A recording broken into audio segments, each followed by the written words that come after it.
এবার যুদ্ধবন্দীদের সাথে বিষ্ণু ইসলাম কেমন আচরণ করেছেন? যুদ্ধবন্দী, পিওডব্লিউ, প্রিজনার অফ ওয়ার, যুদ্ধবন্দী পর্যন্ত যুদ্ধ হয়েছে, প্রতিপক্ষ হেরেছে, আমরা জিতেছি, তাদেরকে বন্দী হিসেবে আমরা পেয়েছি, তাদের সাথে ইসলাম কি আচরণ করতে বলে? আমরা তো অনেক যুদ্ধবন্দীদের ইতিহাস জানি পৃথিবীতে।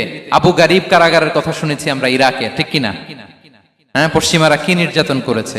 আমরা কিউবার গুয়ান্তানামো বের কথা শুনেছি, কি অমানবিক নির্যাতন তারা করেছে, কি টর্চার সেল তারা ওখানে করেছিল।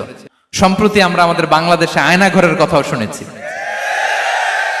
তো আয়নাঘরে যাদেরকে টর্চার করা হয়েছে এরা যুদ্ধবন্দী? এরা তো কারাবন্দী, তাও অন্যায় ভাবে। এনফোর্স ডিসঅ্যাপিয়ারেন্স ছিল, অন্যায় ভাবে তাদেরকে গুম করা হয়েছে, অন্যায় ভাবে বছরের পর বছর যাদেরকে এভাবে কষ্ট দেয়া হয়েছে, ফ্যামিলি থেকে দূরে রাখা হয়েছে। কিয়ামতের দিন তাদেরকে আল্লাহ জালেমের কাতারে দাঁড় করাবে। ইসলাম কারাবন্দীদের দূরের কথা, যুদ্ধবন্দীদের সাথে ভালো আচরণের কথা বলেছে। আল্লাহ বলেন, ওয়ায়ুতঈমুনা আত-তাআমা আলা হুব্বিহি মিসকিনাও ওয়া ইয়াতীমান ওয়া আসীরা। বিশ্বাসীরা গরিব দুঃখীদের যেমনি খাবার খাওয়ায়, যুদ্ধবন্দীদেরও খাবার খাওয়ায়, যুদ্ধবন্দীদেরও খাবার খাওয়ায়।